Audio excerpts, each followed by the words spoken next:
Ladies and gentlemen, Mr. Cropper here. What is an intellectual then? I have esteemed myself as an intellectual and appropriated that title, and Ayn Rand wrote a book called For the New Intellectual, and we can actually sort of get an idea of what an intellectual is, because some people are saying that Azarinoff and company are archetypical intellectuals, and some people are saying I'm certainly not.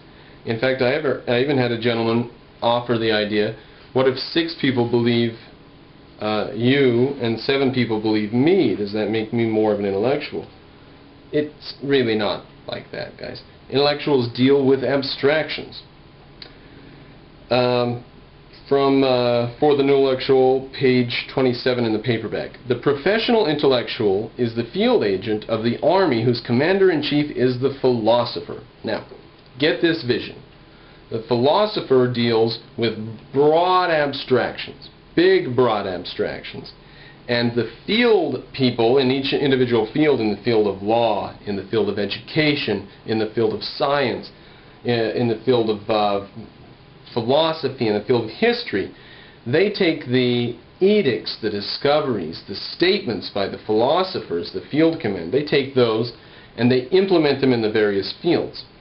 Now, there isn't necessarily a field commanding philosopher the same way that there's a president of the United States. There's not always someone on the throne overturning all previous philosophical thought. Not always.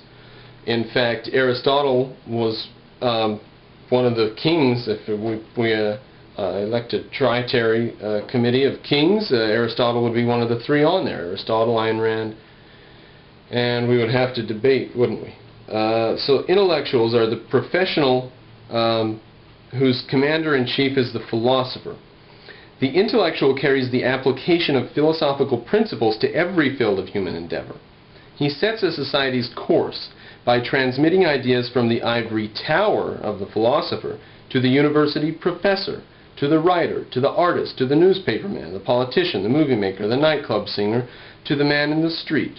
The intellectual's specific professions are in the field of the sciences that study man, the so-called humanities. But for that very reason, his influence extends to all other professions. What is an intellectual? An intellectual is a person who deals with ideas as a profession. What is a philosopher? A philosopher is a person who deals with abstract ideas as a profession, which deal with many different fields. Now, I haven't arrogated myself the definition of philosopher yet. I have to do a little more than talk while I drink beer on a video log, I think, to do that. Give me a book or 2, a few essays, something like that, and a few more years under my belt, and I'll be calling myself a philosopher, perhaps. But I trust no one will find that definition of intellectual that fuzzy. I think it's quite a clear definition of intellectual. It's the people who deal with abstractions and ideas.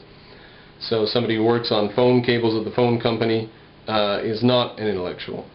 Somebody who works on the form of curriculum and the content of curriculum might be called an intellectual, but not an ivory tower intellectual. Someone who teaches nothing but philosophy and the history of philosophy at Harvard, that's definitely an intellectual. That's an ivory tower intellectual.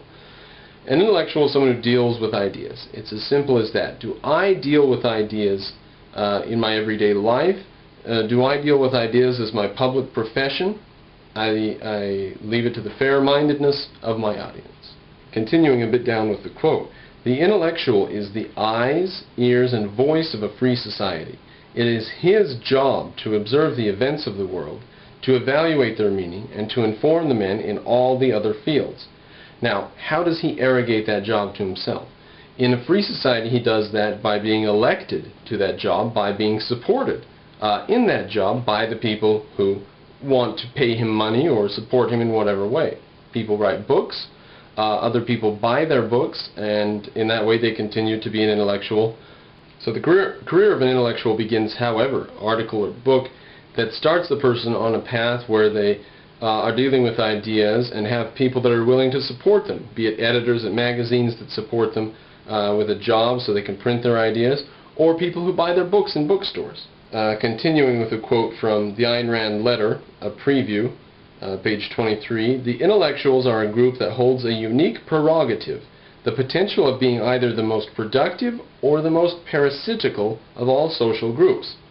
So the intellectuals can either change society for the better, lead it in new directions, correct things, or they can stagnate society, hold it down, as intellectuals were wont to do in pre-Civil War South in the United States.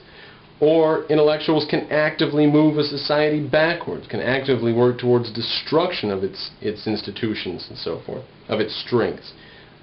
Witness any Muslim fundamentalist and Azrianov. So the anti-intellectual even is an intellectual, because he deals in ideas, isn't he? From the early 19th century on, American intellectuals, with very rare exceptions, were the humbly obedient followers of European philosophy, which had entered its age of decadence. Accepting its fundamentals, they were unable to deal with or even to grasp the nature of this country. From the early 1800s on, people have been unable to grasp what the United States is because of the decadence of philosophy in Europe and the fact that we were just following them in lockstep. Our professors, our teachers, our best students went to Germany for an education, the land of poets and philosophers. Hell of a lot of good that did us. Now, quoting now from For the New Intellectual in the paperback, page 12.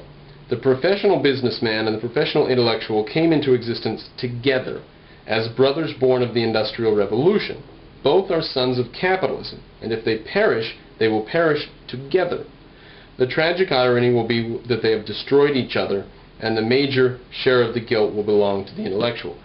Now, what she was referring to there, the businessman was brought into existence by the people like Adam Smith, the intellectuals who dealt with ideas and defended the ideas that brought about freedom. And the businessman made possible the productivity that made possible people having the disposable income to be able to go buy books or whatever, to go to speeches and pay people to give them speeches, or to elect people to chairs at universities, have them teach courses in education if they like that person's ideas, that person's philosophy. So the businessman's productivity and the intellectual in society today as we know it, that intellectual would be much like Machiavelli, Niccolo Machiavelli, groveling before the king to be able to write any piece of public work. That's the situation we'll go back to. It won't be a romantic situation. Now, let us speak for just the last zenith of this video. What is the new intellectual? The new intellectual, as Ayn Rand offers the vision, is the person who's willing to take the banner of reason forward from here. It's just squabbling and idiocy that's going on in academia today.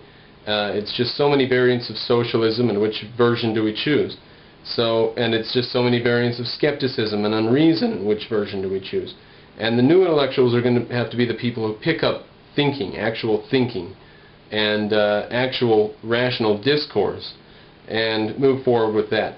You have to elect yourself to that group. I arrogate myself to be an intellectual, and just give me a little bit longer and I might call myself a philosopher. You watch me.